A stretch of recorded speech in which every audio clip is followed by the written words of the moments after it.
All right, guys, you ready? Yeah. All right, we're here at Bionic Buzz. We're all about people's passion. I want to know where your passion for music came from that led you to this amazing music career. Emily, why don't we start with you? Um, just in general. Yeah, was there a certain album inspired it? There was certain live performance, something that was just naturally for you as a child. In terms of, I've just been doing music and singing since I was 3, and so and then I started writing music in high school, and I just never stopped.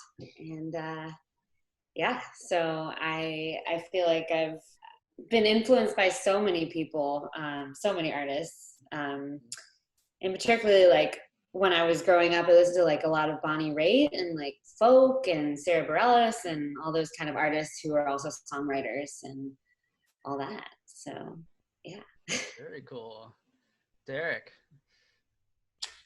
Man, I'm like old, so I remember when I was really young, the music that caught my attention. My parents listened to music, but I don't even know how they ever got together because they were so musically incompatible. My mom listened to like country music. Like, oh, really? Willie Nelson was, walked on water in my house and still does on a certain level. And my dad, being his age, listened to like 50s doo-wop.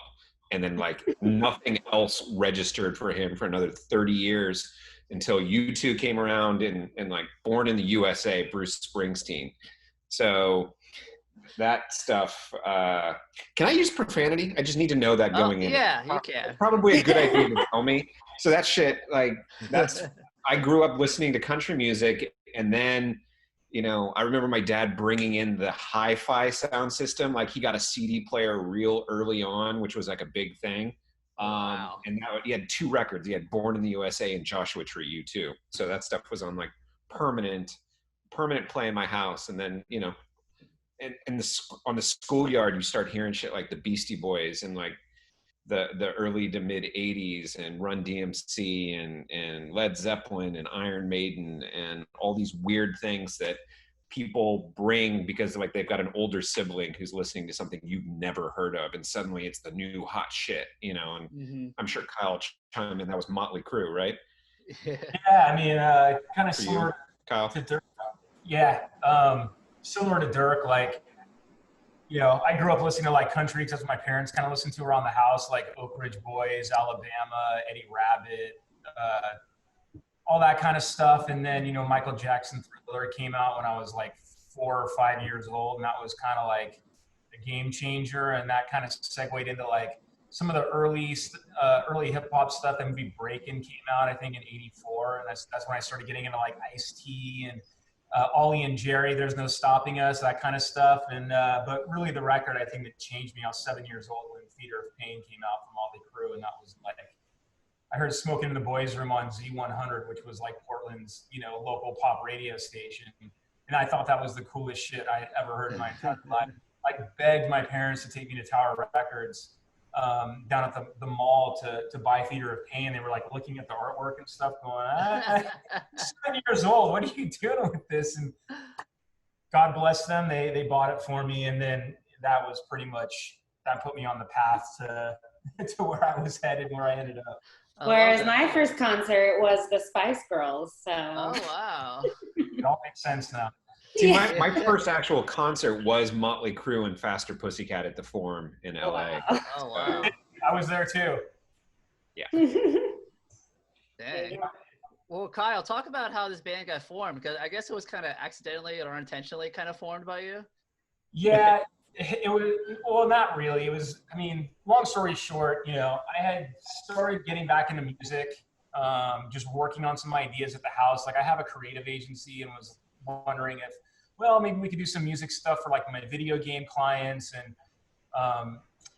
Dirk's, we've known each other for 25 years. We've known each other since high school, essentially. And, when you have a good friend that's, sold 10 million records worldwide, it's a great sounding board. So, what do you think of this? What do you think of that? And it was just kind of an organic process. Eventually he kind of just moved his way into what I was, working on. And then we started writing songs together.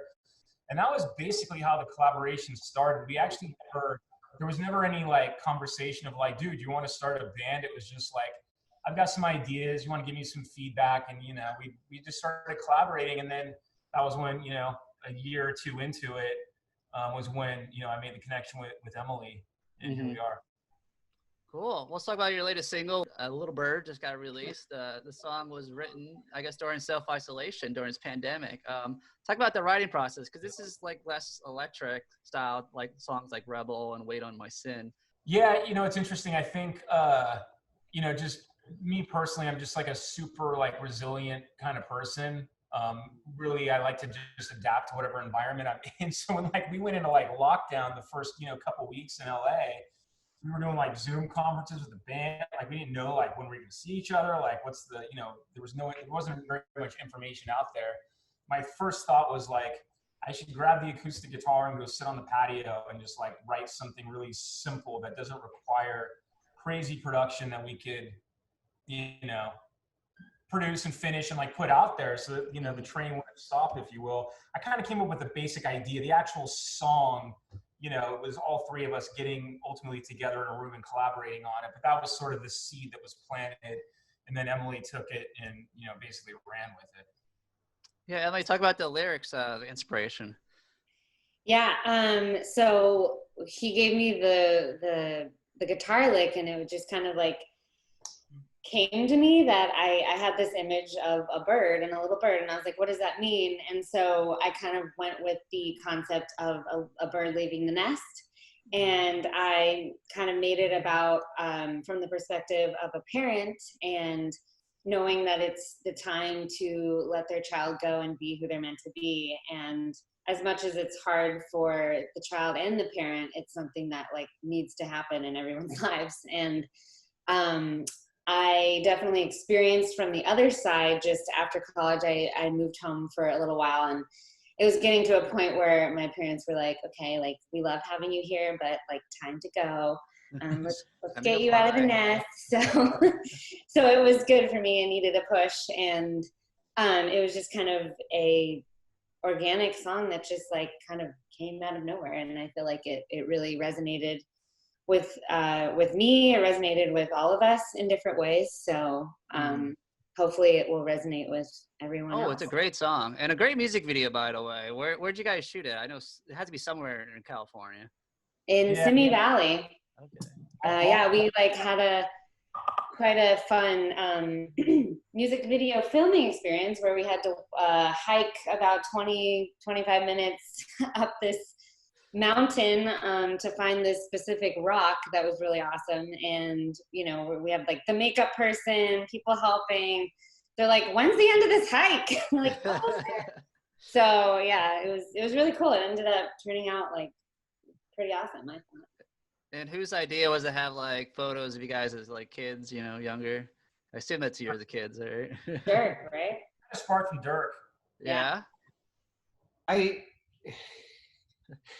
You know, I was just telling somebody, you know, maybe even earlier today, like, you know, when you're sitting in a room conceptualizing like a music video, it's real easy to kind of get carried away with some stuff. And a buddy of ours who ended up shooting this thing had shown us this drone footage, and we started getting really excited about what this thing was actually going to look like.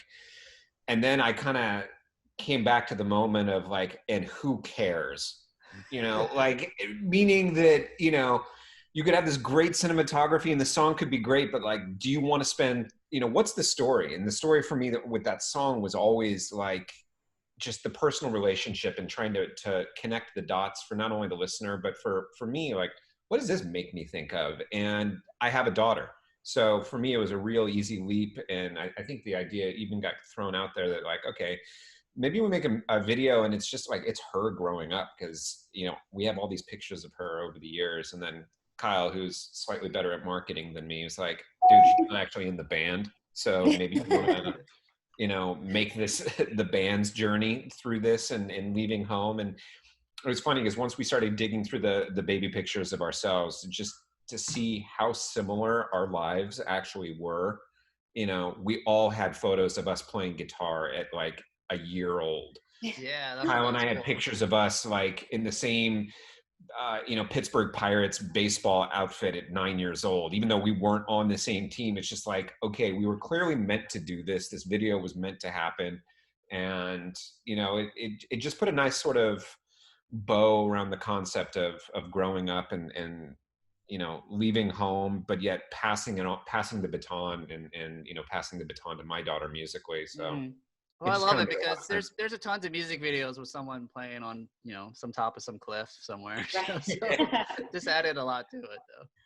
Well, I mean, it is a pretty emotive song, and it's a very real song. And I think, as a parent, it hits you in a different way. But even if you're not a parent, depending on your age, you've had that moment, whether it was going away to your first day of school, leaving for college, just that moment where you're letting go of your parents and probably giving them the finger on the way out the door.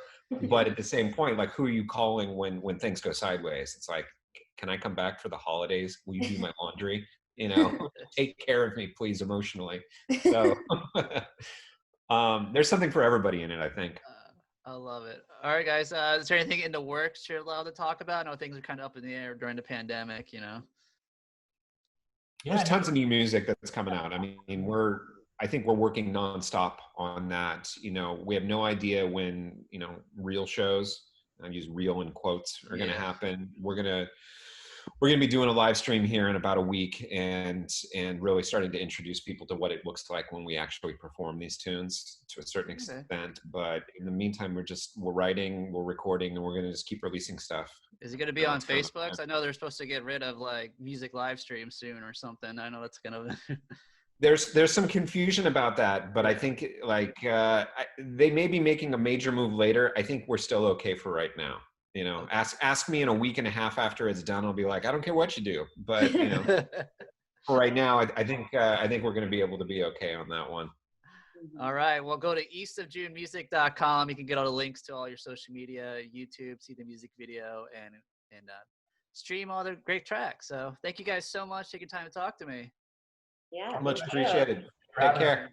Thanks for watching, everyone. Please support this video by giving it a thumbs up, leave a comment below, and hit that subscribe button while you're down there. Thank you so much.